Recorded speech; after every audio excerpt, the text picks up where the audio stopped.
O moralista vai dizer, fulano é um drogado, fulana é uma vagabunda. Ele acha que sabe o que a pessoa é. Resume ela a um hábito. Ele rotula as pessoas na suposição de que ele sabe o que são as pessoas. Ele resume as pessoas, ele tem uma visão média, medíocre, normal, normopata sobre o que são as pessoas. O que o moralista tem dificuldade de admitir é que o ser humano é muito mais complexo do que as suas regras conseguem enquadrar. O moralista, ele não age de forma a preservar a ética, mas ele usa a questão da necessidade que há de um cerceamento de alguns gozos para haver o pacto social. Ele exagera essa questão. Na nossa criação, a gente aprende que alguns gozos precisam ser contidos, podados, regulados, para se manter o pacto social. Nós não podemos fazer as coisas que nós fazemos no banheiro, por exemplo, em qualquer lugar. Então é preciso saber reter e depois soltar no lugar certo. Nós não podemos nos relacionar sexualmente em qualquer lugar, a qualquer momento, com qualquer pessoa. Não. Nós precisamos nos conter e fazer isso numa hora adequada, onde que se possa, aí sim, fazer de forma livre, espontânea, gostosa, sem nenhum atrapalho.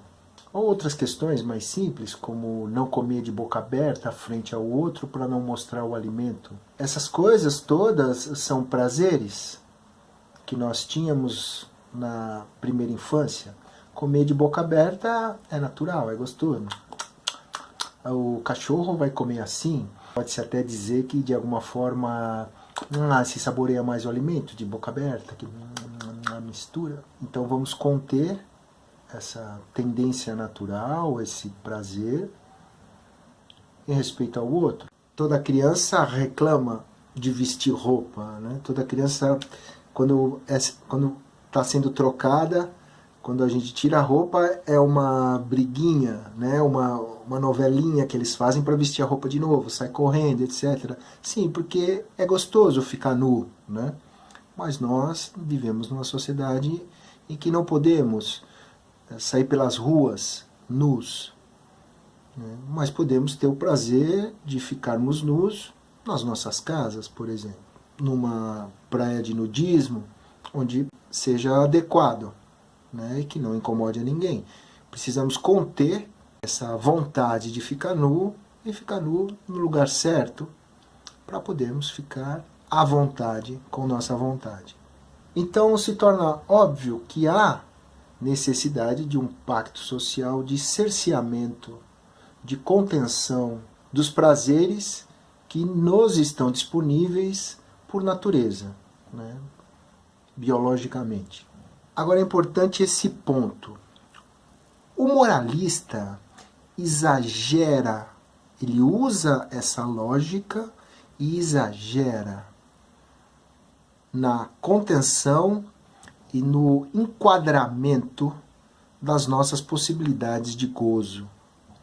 E ele não faz isso para manter a ética, o respeito ao outro. Não, ele faz isso para dominar, para controlar o outro. Ele faz isso em nome do enaltecimento ou do seu empoderamento, através do moralismo, através do preconceito. Ele enquadra o outro. Um ser humano adulto, autônomo, pode perfeitamente manter a ética necessária para a convivência humana e não ser moralista, porque ele sabe a hora e o momento de se liberar para viver um gozo. Por exemplo, a coisa do moralismo clássico, que é do século passado, em que relação sexual só podia ser feita para procriação. Precisa ser contida e reprimida e só deve ser feita para a procriação. Isso não ajuda nada no pacto social.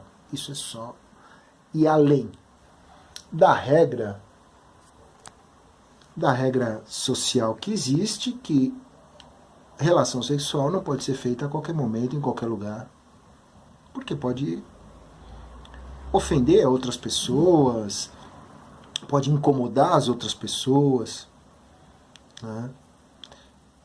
Isso é uma coisa. Agora, se reter, né, se privar de relações sexuais, porque se supõe que só pode ter relação sexual para ter filhos, para gerar um filho, isso é moralismo. E não tem nada de ético nisso. Outro ponto, por exemplo, do moralismo clássico, são as roupas de banho, de praia. No século passado, elas cobriam quase todo o corpo, né? Parecia um pijama. E hoje em dia isso diminuiu muito, sem ofender a ética. Veja que é um exagero da realidade de que não podemos andar nus a todo momento, em todo lugar. Não. Né? Vivemos numa sociedade em que o equilíbrio se dá pelas roupas, em que as roupas são uma regra, uma norma social. Saber se vestir é necessário para manter o nosso pacto social? Sim. Isso não significa que no lugar adequado podemos diminuir nossa roupa ao mínimo. E que também no lugar adequado podemos ficar nus. Né? O moralista não vai ficar nu nunca. Né? Ele faz uma sauna de shorts. Né? Não se permite ficar nu. Né? Nem numa sauna. O moralista é contra uma praia de nudismo, é um absurdo, mesmo que ele não frequente, e que as pessoas que frequentem estão tranquilas sobre o fato de todos andarem nus. E não estão lá para fazer sexo, etc., só para viver o prazer de estarem nus. Em grupo, junto à natureza. O moralista acha isso absurdo. Não está ofendendo ninguém, não está ferindo o pacto social, está sendo feito num local restrito, não tem porquê alguém ficar ofendido. Isso não fere a ética. O moralista quer ter controle sobre isso, quer ter controle sobre, usando esse fato de que há necessidade de um certo cerceamento de gozos, ele quer ir além, avançar e controlar tudo que ele acha que deve controlar ou tudo que o incomoda. Então, qualquer pessoa que tenha problemas no desfrutar de seus gozos, na satisfação dos seus gozos, dos seus prazeres, com desfrutar a vida e as coisas boas que tem na vida, pode se tornar um moralista, porque já que eu não posso, eu quero que você também não possa. Isso assim eu me incomodo menos com a minha dificuldade. Ao invés de ele se desenvolver, né, e procurar se trabalhar ou descobrir o que está dificultando o seu desfrute do prazer, ele fica de olho no outro. Né? Ao invés de trabalhar sobre si mesmo, ele vai proibir o outro. E já não está mais pensando em ética, né? Ele está usando essa lógica. Então é uma questão de se saber ético ou moralista, é uma questão desse ponto, né? Onde que, se estamos preservando a contenção necessária para manter o pacto social, né? Estamos sendo éticos. Se exageramos nisso, né? Se entramos com o nosso medo, nosso temor de descontrole, né? Estamos sendo moralistas. Veja que todo prazer é um pequeno descontrole. Né? Um descontrole que vem, nos toma e depois nos devolve, né, a nossa situação de controle. Um orgasmo, por exemplo, é um pequeno descontrole. As pessoas, quando vão nos parques de diversão, vão em brinquedos que despencam lá de cima, vão em montanhas russas, né? Por quê? Para experimentar pequenos momentos de descontrole. O dançar sem ter uma coreografia, dançar solto numa festa. Por que as pessoas fazem isso? Porque querem experimentar um pequeno descontrole? Porque todas as crianças giram em torno de si mesmas, né? Quando descobrem que giram em torno de si mesmas e alteram levemente a percepção da realidade e depois voltam. Ainda bem, né? Elas não querem ficar daquele jeito, elas querem experimentar um pouco e voltar. Porque toda criança faz isso naturalmente, ninguém ensina isso a elas, né? Porque elas querem experimentar um pequeno momento de descontrole. Assim como toda criança balança, né? É natural nas crianças esse balançar. Né? Assim elas entendem o mundo. Né? O mundo, as coisas da natureza chegam no ápice e retornam no contrário, que também chega no ápice e retorna ao contrário. Né? O dia e a noite, né? Os nossos estados de humor, felicidade, tristeza,